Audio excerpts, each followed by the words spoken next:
Beautiful mess inside में आपका फिर से स्वागत है। मैं आपके लिए फिर से लेके आया हूँ एक हॉरर स्टोरी। कहीं मत जाइएगा, पूरी स्टोरी देखिएगा। कहानी शुरू करने से पहले दोस्तों, आपसे एक छोटी सी गुजारिश है।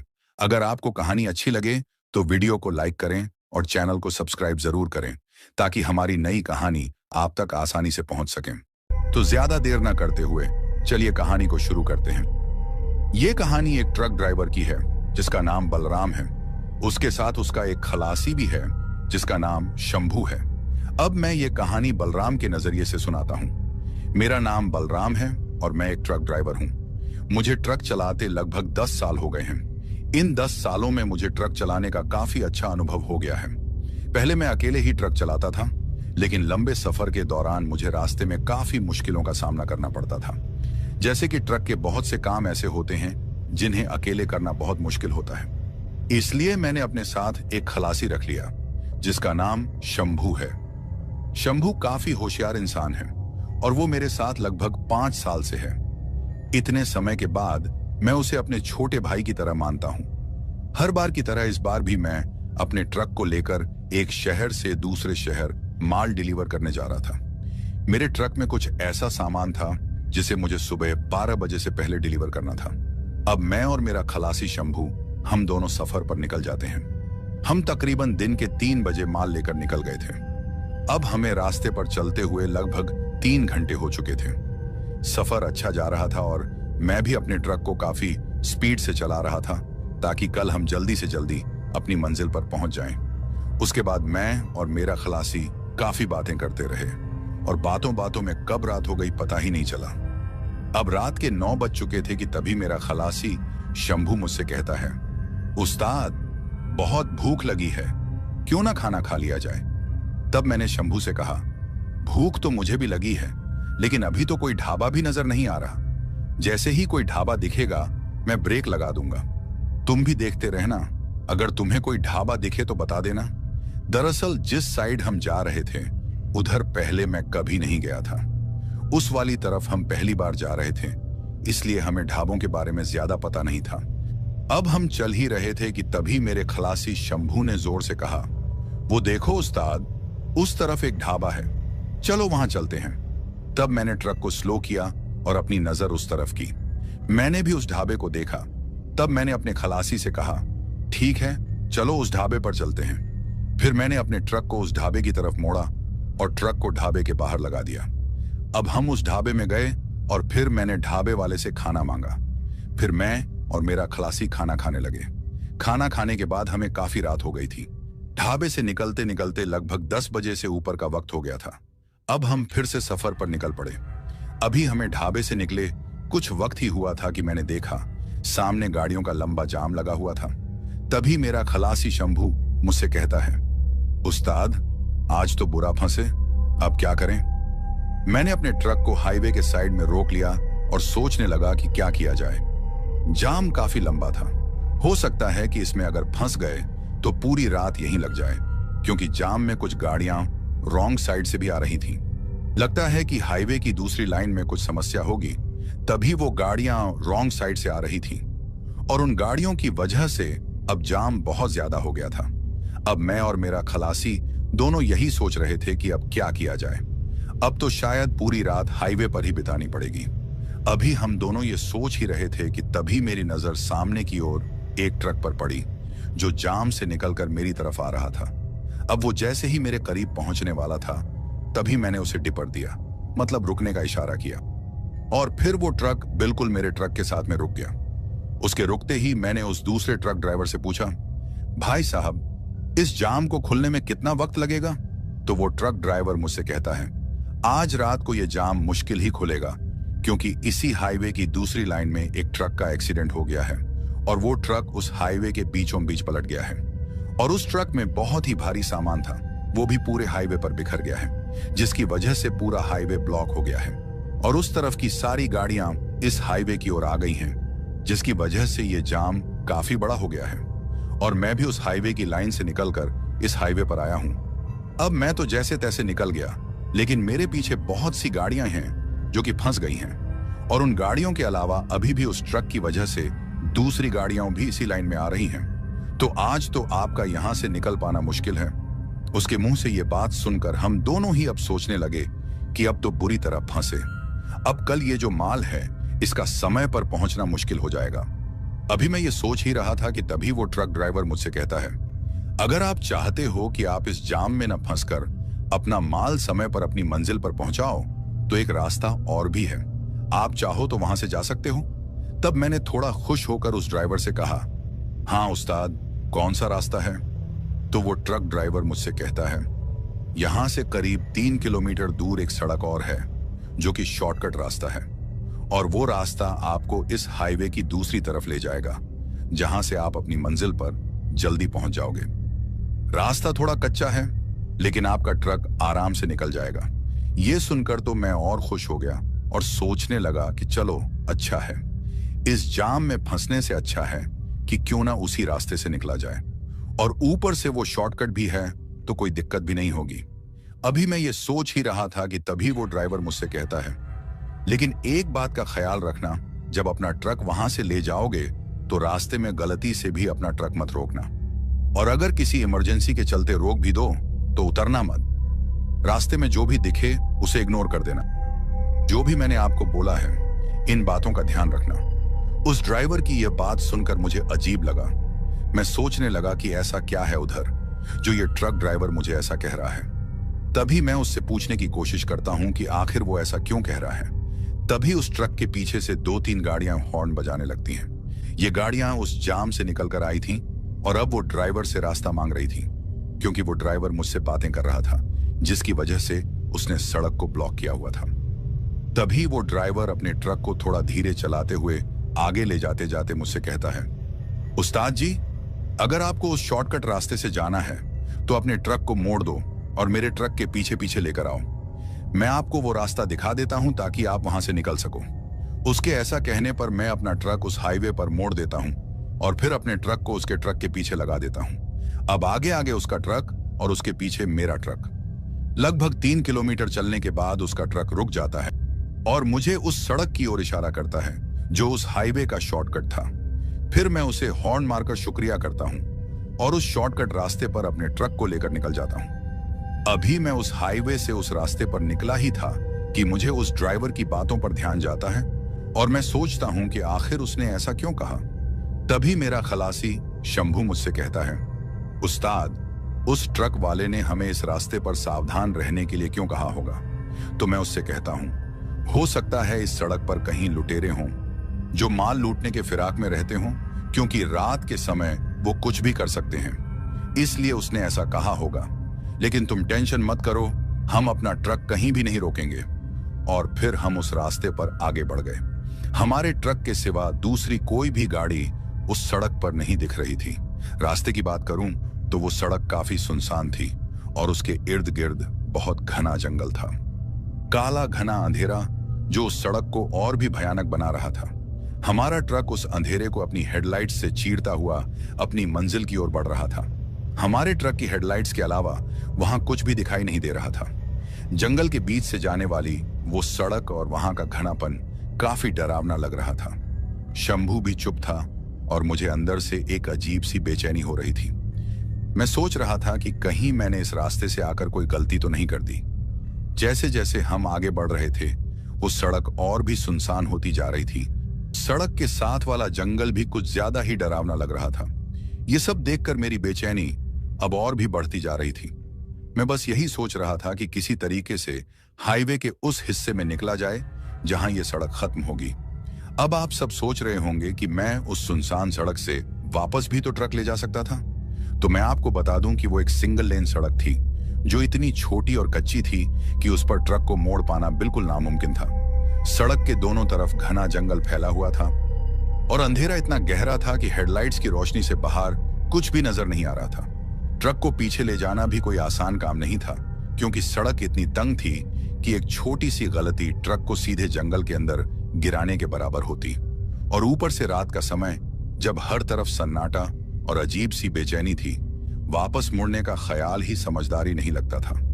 वो एक ही रास्ता था और चाहे मुश्किलें जितनी भी बढ़ जाएं, मुझे बस उस रास्ते पर आगे ही बढ़ना था। शंभू भी समझ गया था कि अब पीछे मुड़ना हमारे लिए और भी ज्यादा खतरनाक हो सकता है। इसलिए मैंने मन ही मन तय कर लिया कि चाहे कुछ भी हो, मुझे उस सड़क को पार करना ही होगा। अब मैं यह सोच ही रहा था कि तभी जंगल की तरफ से एक सफेद परछाई काफी तेजी से मेरे ट्रक के सामने की तरफ आई और अचानक मेरे ट्रक के सामने कूद गई। ऐसा लग रहा था जैसे वो कोई औरत है जिसने सफेद कपड़े पहने हों। उसको कूदते देख मैंने एकदम से अपने ट्रक को ब्रेक लगा दी। उस सफेद परछाई या औरत जो भी थी, उसको मेरे खलासी शंभू ने भी देखा था। यह सब देखकर मेरे खलासी शंभू ने मुझसे कहा, उस्ताद, ये औरत कौन थी जो हमारे ट्रक के सामने कूदी है? तभी मैं उससे कहता हूं, पता नहीं ये कौन है, लेकिन तुम रुको, मैं देख कर आता हूं कि उसको चोट तो नहीं लगी। और फिर मैं ट्रक का फाटक खोलने लगा। अब जैसे ही मैं ट्रक के बाहर जाने ही वाला था, तभी शंभू ने मुझसे कहा, उस्ताद, पागल हो गए हो क्या? मैंने उससे कहा, तुम ऐसा क्यों बोल रहे हो? तो तभी मेरे खलासी ने कहा, उस्ताद, याद है उस ट्रक ड्राइवर ने हमसे क्या कहा था कि रास्ते में कुछ भी दिखे उसको नजरअंदाज कर देना और अपना ट्रक मत रोकना, और अगर रोको भी तो बाहर मत निकलना। हो सकता है हमें फंसाने की ये कोई साजिश हो लुटेरों की। तभी मैं मेरे खलासी शंभू से कहता हूं, तुम बिल्कुल सही कह रहे हो सकता है कि हमें फंसाने की ही कोई साजिश हो। फिर शंभू मुझसे कहता है, उस्ताद, खुद ही सोचो कि कोई औरत अचानक से जंगल से आके हमारे ट्रक के सामने क्यों कूदेगी, ताकि हम लोग अपना ट्रक रोक लें और उसकी मदद के लिए ट्रक से बाहर निकलें, और जैसे ही हम बाहर निकलेंगे उसके साथ ही हम पर हमला कर देंगे और सब लूट के चले जाएंगे। उसकी ये बात सुनकर मुझे भी अब पूरा यकीन हो गया था कि वो सही कह रहा है। फिर शंभू ने कहा, उस्ताद, जितनी जल्दी हो सके यहां से निकलो। फिर मैंने अपना ट्रक स्टार्ट किया और हम वहां से निकल गए। अब जैसे ही हम वहां से निकले, मैंने अपने ट्रक के रियर मिरर में देखा तो मुझे उस जगह कोई औरत नजर नहीं आई। फिर मैंने अपने खलासी से कहा, बड़ी अजीब बात है, उस जगह तो कोई नहीं है जहां हमने ट्रक को रोका था। फिर शंभू ने मुझसे कहा, हो सकता है उस्ताद हमारा वहम हो, लेकिन मैं मन ही मन सोचने लगा कि एक आदमी को वहम हो सकता है, दो आदमी को कैसे वहम हो सकता है। फिर मैंने इस बात को नजरअंदाज किया और आगे ट्रक को लेकर चला गया। अब मेरा खलासी शंभू मुझसे कहता है, उस्ताद, ये सड़क तो खत्म ही नहीं हो रही, अभी कितना टाइम हमें ऐसे और चलना होगा। तो मैं अपने खलासी शंभू से कहता हूं, वो तो मुझे भी नहीं पता कि ये सड़क कब खत्म होगी, लेकिन हमको चलते रहना चाहिए। अब हम कुछ कर भी तो नहीं सकते सिवाय चलने के। अभी हम दोनों बातें ही कर रहे थे कि तभी अचानक हमें सड़क के किनारे एक आदमी दिखा, जो कि दिखने में 60 से 70 साल के बीच का होगा। उसने सफेद धोती और लाल रंग का कुर्ता पहना था और उसके कंधे पर एक पोटली दिख रही थी। दिखने में वो मुझे पंडित की तरह लग रहा था और वो हमसे लिफ्ट मांग रहा था। तभी मेरे खलासी शंभू मुझसे कहता है, उस्ताद, ये इतनी रात को कौन आदमी है जो हमसे लिफ्ट मांग रहा है? दिखने में तो कोई भला आदमी लग रहा है। क्या बोलते हो उस्ताद, इसकी मदद करें या नहीं? फिर वो मुझसे ये भी कहता है, याद है ना उस्ताद, ट्रक ड्राइवर ने हमसे क्या कहा था कि हमको रास्ते में जो भी दिखे उसे नजरअंदाज करते जाना है। मैं थोड़ी देर रुका और सोचने लगा कि क्या ये आदमी सच में मदद के लायक है भी, या फिर ये भी किसी साजिश का हिस्सा हो सकता है। फिर मैंने शंभू से कहा, हो सकता है ये आदमी यहीं आसपास के किसी इलाके का हो और इसे इस रास्ते के बारे में पता हो। शायद ये बता सके कि इस सड़क से हाईवे तक पहुंचने में कितना समय लगेगा। हम इस आदमी से आगे का रास्ता भी पूछ लेंगे, और अगर ये कोई लुटेरा हुआ तो भी हम दो आदमी हैं, ये हमारा कुछ नहीं कर पाएगा। ये बात सुनकर मेरा खलासी भी मान गया और बोला, ठीक है उस्ताद, हम इसे लिफ्ट दे देते हैं, हो सकता है हमारी मदद ही हो जाए। फिर मैंने अपने ट्रक को उस आदमी के पास ले लिया। वो आदमी ट्रक के करीब आकर बोला, बेटा, मेरा गांव यहां से थोड़ा आगे है, अगर आप मुझे लिफ्ट देंगे तो आपकी बड़ी मेहरबानी होगी। मैंने कहा, कोई बात नहीं बाबा, आप आ जाइए। वो ट्रक का फाटक खोलकर केबिन में आ गया और हम आगे की ओर चल पड़े। तभी मेरा खलासी शंभू उस आदमी से पूछने लगा, आप इतनी सुनसान जगह पर, वो भी इतनी रात में, क्या कर रहे थे? वो आदमी बोला, बेटा, मैं एक पंडित हूं, किसी काम से यहां पास के एक गांव में गया हुआ था, मुझे हवन कराने के लिए बुलाया गया था और मैं वहीं से आ रहा हूं। मैंने कहा, पंडित जी, आप इतनी रात को वहां रुक भी तो सकते थे, आपको इतना जरूरी क्या काम था जो आपको रात में ही निकलना पड़ा? पंडित ने कहा, ऐसा नहीं है कि मैं वहां रुक नहीं सकता था। जहां मैंने हवन किया वहां के लोग भी मुझे रोकने की कोशिश कर रहे थे कि आज रात यहीं रुक जाओ, सुबह चले जाना। लेकिन मेरी बीवी की तबीयत बहुत खराब चल रही है। मैंने उससे कहा था कि मैं जल्दी घर आ जाऊंगा, लेकिन आज के काम में बहुत ज्यादा समय लग गया। दरअसल जहां मैं गया था वहां 2 हवन हुए, जिसकी वजह से काफी देर हो गई। मुझे लग रहा है कि मेरी बीवी को मेरी जरूरत होगी। हमारा एक ही बेटा है जो शहर में काम करता है। घर पर मैं और मेरी बीवी ही रहते हैं। लेकिन पंडिताई के काम से मैं कभी एक गांव तो कभी दूसरे गांव जाता रहता हूं। पिछले 2 दिनों से मेरी बीवी बहुत बीमार है। मैंने उससे कहा था कि आते वक्त दवाई लेता आऊंगा, लेकिन अब रात इतनी हो गई है कि इस वक्त कुछ भी नहीं मिल सकता। पंडित ने कहा, शुक्र है आप लोगों का जो आपने मुझे लिफ्ट दे दी। आपका ये उपकार मैं कभी नहीं भूलूंगा। उसकी बातें सुनकर हम भी उस पर यकीन करने लगे और मैंने ट्रक चलाना शुरू कर दिया। अभी कुछ ही समय हुआ था कि मैंने देखा वो पंडित कुछ अजीब तरीके से ट्रक के सामने की ओर तो कभी ट्रक की साइड वाली खिड़की की ओर बार बार देख रहा था, मानो वो डरा हुआ लग रहा हो। तभी अचानक से उस पंडित ने कहा, बेटा सामने एक मोड़ आएगा, वहां से जितनी जल्दी हो सके निकल जाना। भूलकर भी ट्रक मत रोकना, और अगर कुछ भी दिखे तो घबराना मत। उसकी ये बात सुनकर मेरे दिल की धड़कन तेज हो गई। मैं सोचने लगा कि पंडित ऐसा क्यों बोल रहा है। अब मैं उससे इस बारे में पूछने ही वाला था कि मेरा ट्रक उस मोड़ के करीब पहुंच गया। मैंने अपनी ट्रक की स्पीड कम करने की बजाय थोड़ी तेज कर दी। ज्यादा तेज भी नहीं कर सकता था क्योंकि मेरे ट्रक में जो माल था वह काफी भारी था। अगर ज्यादा तेजी की तो ट्रक पलट भी सकता था, इसलिए मैंने ट्रक की गति उसके भार के मुताबिक ही बढ़ाई। अब जैसे ही वो मोड़ आया, मैंने ट्रक को काफी तेजी से वहां से निकाला, और जैसे ही मेरा ट्रक उस मोड़ से आगे बढ़ा, अचानक मेरे ट्रक के सामने सड़क के बीचों बीच एक औरत खड़ी दिखाई दी। उसने सफेद रंग के कपड़े पहने हुए थे। उसे देखकर मैंने तुरंत ब्रेक लगा दी। ब्रेक लगाते ही मुझे, मेरे खलासी और उस पंडित को जोर का झटका लगा, क्योंकि ट्रक तेज रफ्तार में था और अचानक ब्रेक लगाने के कारण झटका लगा। जैसे ही ट्रक रुका, मैंने देखा कि सामने की तरफ जो औरत थी उसका मुंह हमारी तरफ था। उसने सफेद कपड़े पहने हुए थे जो काफी गंदे और फटे पुराने लग रहे थे। उसके बाल बहुत लंबे थे जो उसके चेहरे को ढके हुए थे, जिसकी वजह से उसका चेहरा साफ नहीं दिख रहा था। तभी मेरा खलासी शंभू मुझसे बोला, उस्ताद ये तो वही औरत है जो कुछ देर पहले हमारे ट्रक के सामने कूदी थी। लेकिन उस्ताद ये इतनी जल्दी यहां तक कैसे पहुंच गई? मैंने कहा, हो सकता है ये कोई दूसरी औरत हो, शायद पागल हो, क्योंकि इसके कपड़ों से तो यही लगता है कि ये काफी पुराने हैं, और इसकी हालत देखकर भी यही लग रहा है। हो सकता है ये दिमाग से पागल हो। मैं ये इसलिए कह रहा था क्योंकि मैं भूत प्रेतों पर ज्यादा यकीन नहीं करता था, इसलिए मैंने इस बात पर ज्यादा ध्यान नहीं दिया। अभी मैं और मेरा खलासी यही बातें कर रहे थे कि अचानक पंडित घबराते हुए बोला, जिस बात का डर था वही हो रहा है। अब उस पंडित के चेहरे पर पसीने की बूंदें साफ दिख रही थीं। उसकी आंखों में एक अजीब सा डर था जो अब हमें भी अंदर तक झकझोर रहा था। उसकी हालत देखकर लग रहा था कि वो हमसे कुछ कहना तो चाहता है, लेकिन डर के मारे खुलकर कह नहीं पा रहा है। तभी मेरा खलासी उस पंडित से पूछता है, पंडित जी आप ऐसा क्यों बोल रहे हो कि जिस बात का डर था वही हो रहा है? तो पंडित जी थोड़ी हिम्मत करके बोलते हैं, ये जो सामने तुम्हें औरत नजर आ रही है ये कोई पागल नहीं है, बल्कि ये एक चुड़ैल है, और ये देखने में भी काफी खौफनाक है। इसने आज तक न जाने कितने इंसानों को अपना शिकार बनाकर मार डाला है और फिर उनके शरीर को बड़ी बेरहमी से खा जाती है। अब पंडित जी की इस बात को सुनकर हमारी हालत खराब हो गई और हम दोनों डर के मारे कांपने लगे। इसके बाद पंडित जी कहते हैं कि मैं हर जगह अपने पंडित वाले काम के लिए जाता हूं, लेकिन इस इलाके की तरफ कभी नहीं आता।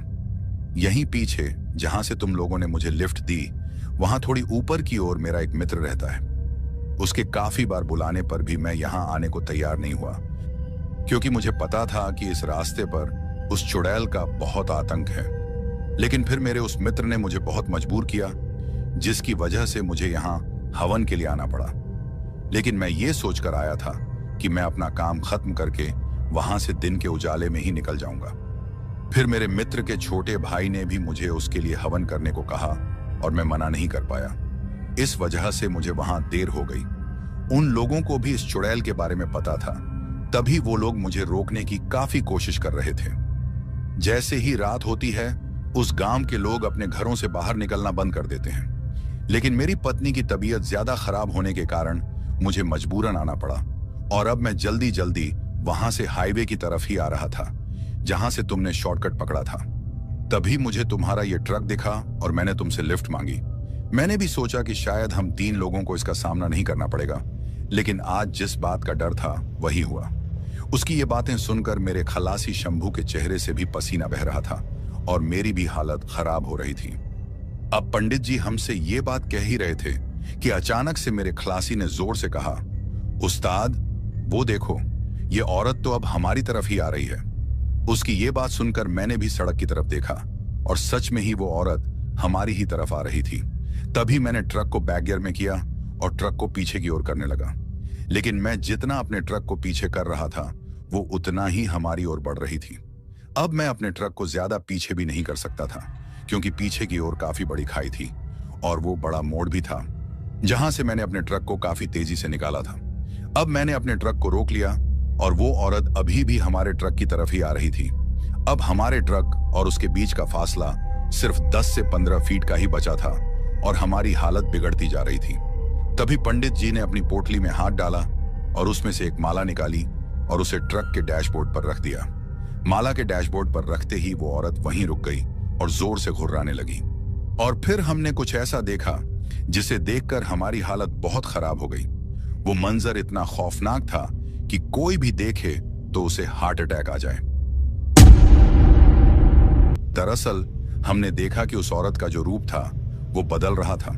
उसने अपने चेहरे को ऊपर की तरफ किया, जिसके कारण अब हम उसे अपने ट्रक की हेडलाइट से पूरी तरह देख सकते थे।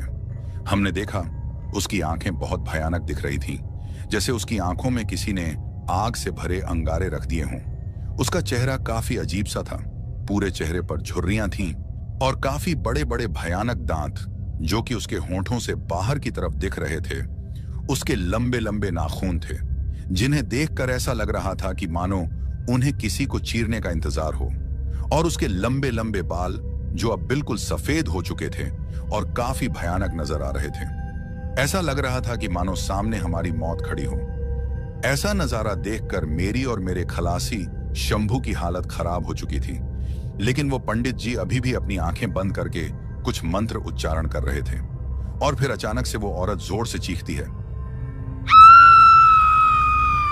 उसकी चीख इतनी भयानक थी कि मैं और मेरा खलासी अपने कानों को अपने हाथों से बंद कर लेते हैं, लेकिन फिर भी वो चीख सुनाई दे रही थी। अब उसकी चीख रुक जाती है और वो फिर से हमारे पास आने की कोशिश करती है, लेकिन न जाने कौन सी शक्ति उसे हमारी तरफ आने से रोक रही थी। ऐसा लग रहा था जैसे उसे कोई पीछे की ओर खींच रहा हो। पंडित जी अभी भी आंखें बंद करके मंत्र उच्चारण कर रहे थे। तभी वो चुड़ैल हमारे नजरों के सामने से धुएं की तरह गायब हो रही थी और फिर पूरी तरह से गायब हो गई। लेकिन खतरा अभी खत्म नहीं हुआ था, ये तो अभी शुरुआत थी। तभी पंडित जी कहते हैं, जितनी जल्दी हो सके यहां से निकलो, खतरा अभी कम नहीं हुआ, वो फिर से आएगी, इतनी आसानी से हमें जाने नहीं देगी। पंडित की बात सुनकर मैं अपने ट्रक को वहां से काफी तेजी से निकालता हूं और हम आगे की ओर बढ़ जाते हैं। अभी हमको आगे की तरफ जाते हुए कुछ ही वक्त हुआ था कि मैंने कुछ ऐसा देखा जिसे देखकर मेरी हालत फिर से खराब हो गई। दरअसल मैंने देखा कि वो जो चुड़ैल हमने कुछ देर पहले अपने ट्रक के सामने देखी थी, वो फिर से मेरे चलते ट्रक के पीछे काफी तेजी से हवा में उड़ते हुए दिखाई दे रही है। ये बात मैंने अपने खलासी को बताई और फिर वो भी डर के मारे कांपने लगा। फिर मेरे खलासी ने मुझसे कहा, उस्ताद अब हम बच नहीं सकते, ये चुड़ैल हमें जिंदा ही खा जाएगी, आप ट्रक की स्पीड और तेज करो। मेरा ट्रक तो पहले से ही तेज था, लेकिन उसको और ज्यादा तेज करना खतरे से खाली भी नहीं था, क्योंकि रास्ता काफी कच्चा था और सड़क में गड्ढे भी थे, जिसकी वजह से मेरा ट्रक काफी उछल रहा था और ज्यादा शोर भी कर रहा था। अब वो चुड़ैल मेरे ट्रक के साथ साथ ही उड़ रही थी और फिर मेरे ट्रक की खिड़की के पास आकर जोर से हंसने लगी। उसकी हंसी काफी डरावनी थी। फिर थोड़ी देर हंसने के बाद वो गुस्से में बोलने लगी, सुन बे पंडित, तू जितनी भी कोशिश कर ले, इनको मेरे हाथों से बचा नहीं सकता। आज तो मैं इनको यहां से जिंदा वापस नहीं जाने दूंगी और तुझे भी नहीं छोड़ूंगी। ये सब कहकर वो फिर से हंसने लगी। ये सब सुनकर मेरी हालत और ज्यादा खराब हो गई। अब डर के कारण मेरा कंट्रोल ट्रक से हट रहा था। ऐसा लग रहा था कि अब मैं ज्यादा देर तक ट्रक नहीं चला पाऊंगा। ट्रक या तो किसी खाई में गिरेगा या फिर किसी पेड़ से टकरा जाएगा। यह सोचते ही मेरे मन में डर और बढ़ गया। तभी पंडित जी ने मुझे हिम्मत देते हुए कहा, देख बेटा, तू इसकी तरफ ध्यान मत दे और अपने ट्रक को बिना रोके भगाता जा, क्योंकि जब तक मैं तुम्हारे साथ हूं ये तेरा कुछ भी नहीं कर सकती। पंडित की बात सुनकर मुझे थोड़ी सी हिम्मत आई और मैं ट्रक को लगातार भगाता रहा। अब वो चुड़ैल मेरे ट्रक से थोड़ी दूर हो गई और फिर अचानक से गायब हो जाती है, लेकिन उसकी हंसी अभी भी मुझे सुनाई दे रही थी। तभी अचानक सब कुछ शांत हो गया, लेकिन मैं चलता ही जा रहा था। मुझे कुछ समझ ही नहीं आ रहा था कि क्या करूं। तभी मुझे सामने सड़क की तरफ बीच में कुछ सफेद परछाइयां दिखाई देने लगी। थोड़ा ज्यादा करीब आते ही मैंने देखा कि सड़क के बीच में 8 से 10 औरतें खड़ी हैं। तभी पंडित जी बोले, कुछ भी हो, ट्रक को मत रोकना, ये सब छलावा है। मैंने पंडित जी की बात मानी और वैसा ही किया। जैसे ही मैं उनके पास पहुंचा, मैंने अपना ट्रक उनके ऊपर चढ़ा दिया और मैं आगे की तरफ निकल गया। पंडित की बात सच थी, वो सच में छलावा था, क्योंकि जैसे ही मैंने अपना ट्रक उनके ऊपर से गुजारा, कोई भी आवाज मेरे ट्रक के नीचे से नहीं आई। अब मैं सिर्फ एक ही बात सोच रहा था कि किसी भी तरीके से मैं इस रास्ते से बाहर निकल जाऊं और उस हाईवे को ढूंढ लूं जहां यह रास्ता खत्म हो जाए। अब मैं काफी तेजी से अपने ट्रक को भगाने लगा, लेकिन अचानक से मेरा ट्रक झटके देने लगा और बिना किसी कारण सड़क के बीचों बीच रुक गया। तभी मेरा खलासी कहता है, उस्ताद, अब ट्रक किस लिए रोका आपने? तो मैंने उससे कहा, मैंने अपना ट्रक नहीं रोका, बल्कि ये खुद ही रुक गया है। अब हमारा ट्रक उस सुनसान सड़क पर बिल्कुल अकेला खड़ा था और सड़क के साथ वाला जंगल भी बिल्कुल शांत था। तभी मैं अपने ट्रक को फिर से स्टार्ट करने की कोशिश करता हूं, लेकिन ट्रक स्टार्ट नहीं होता। और फिर मैं कहता हूं, हो सकता है ट्रक में कोई खराबी आ गई हो, हमें बाहर निकल कर देखना होगा। तभी वो पंडित मुझसे कहता है, ऐसी गलती भूल कर भी मत करना, ट्रक से बाहर मत निकलना, क्योंकि वो चाहती है कि हम ट्रक से बाहर निकलें और वो हमें मार डाले। तभी मेरा खलासी शंभू उस पंडित से कहता है, पंडित जी, लेकिन हम इस ट्रक में भी तो सुरक्षित नहीं हैं। अभी हम ये बात कर ही रहे थे कि वो हंसी फिर से हमें सुनाई देती है और अचानक से वो चुड़ैल हमारे ट्रक के सामने फिर से आ जाती है और इस बार वो और भी भयानक थी। फिर वो चुड़ैल हमारी ओर काफी तेजी से आती है और कुछ ही पलों में हवा में उड़ती हुई हमारे ट्रक के बोनट पर चढ़ जाती है और फिर अपने तेज नाखूनों से ट्रक के सामने के शीशे को खरोंचती हुई उसे तोड़ने की कोशिश करती है। अब जब वो ऐसा कर रही थी, मैं और मेरा खलासी काफी जोरों से ट्रक के अंदर चीख रहे थे, क्योंकि हमें पता था कि अब हमारी मौत हमारे सामने है। हमारी मौत के बीच सिर्फ ये ट्रक का शीशा ही बचा हुआ था और अब ये शीशा भी टूटने की कगार पर था। मेरा खलासी शंभू, जो पहले ही काफी घबराया हुआ था, जोर से बोला, पंडित जी, ये शीशा अगर टूट गया तो हमारा क्या होगा? पंडित जी ने अपनी माला को और जोर से पकड़कर मंत्र जाप शुरू कर दिया। वो चुड़ैल जो अब ट्रक के बोनट पर खड़ी थी, हमें घूर रही थी। उसकी आंखें बिल्कुल लाल हो चुकी थीं और चेहरा इतना भयानक था कि उसकी तरफ देखना भी मुश्किल हो रहा था। तभी उसने अपने तेज नाखूनों से शीशे को और जोर से खरोंचने की कोशिश की और एक जोरदार आवाज के साथ शीशा अंदर से क्रैक कर गया। मैंने और शंभू ने एक साथ चीख मारी। अब पंडित जी ने रुद्राक्ष की माला को पकड़ा और जोर जोर से मंत्र उच्चारण करने लगे। फिर उन्होंने वो माला उस शीशे की तरफ दिखाई जहां वो चुड़ैल खड़ी थी। तभी एक जोरदार आवाज आई जो कि उस चुड़ैल की थी। फिर वह चुड़ैल ट्रक से नीचे कूद गई। तभी मेरा खलासी मुझसे बोला, उस्ताद, ट्रक स्टार्ट करो और भगाओ यहां से। मैंने ट्रक को स्टार्ट करने की कोशिश की, लेकिन ट्रक स्टार्ट हो ही नहीं रहा था। मैंने 2-3 बार कोशिश की, लेकिन ट्रक स्टार्ट होने का नाम ही नहीं ले रहा था। अब हम ज्यादा ही डर गए थे। तभी पंडित जी बोले, वो इतनी आसानी से हमें जाने नहीं देगी।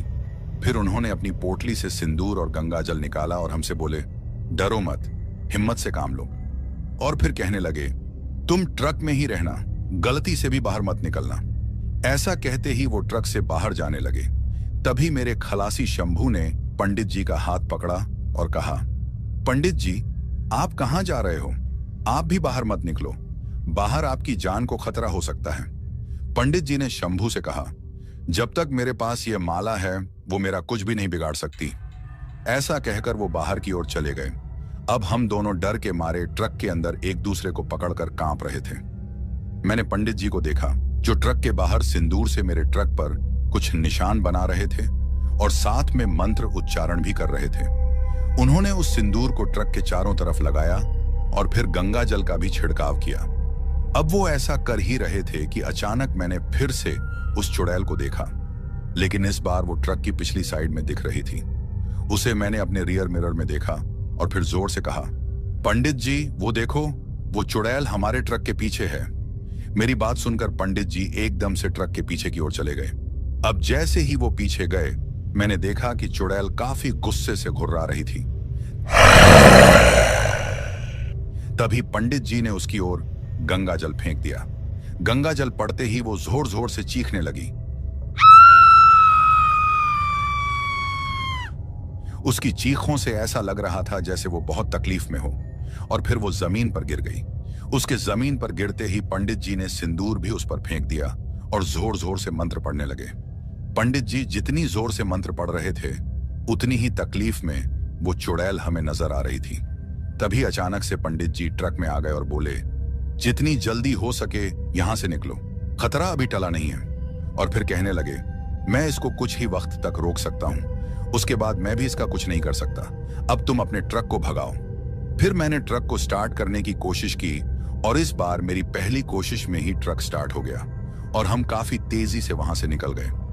ट्रक को चलाते चलाते मैंने पंडित जी से पूछा, पंडित जी अगर वो फिर से हमारे ट्रक पर आ गई तो? मेरा ऐसा कहते ही पंडित जी बोले, अब वो ट्रक को छू भी नहीं सकती। मैंने अपने मंत्रों से इस ट्रक को सुरक्षा के घेरे में रखा है, लेकिन एक बात का ध्यान रखना, पीछे मुड़कर मत देखना, चाहे तुम्हें कुछ भी सुनाई दे। उनके ऐसा कहते ही मैंने वैसा ही किया, पीछे नहीं मुड़ा। तभी उस चुड़ैल की आवाजें मुझे फिर से सुनाई देने लगी और मैं पंडित जी से कहता हूं, मुझे उसकी आवाज सुनाई दे रही है। वो बार बार मुझसे एक ही बात कह रहे थे, कुछ भी हो जाए पीछे मत देखना। और फिर मैंने वैसा ही किया।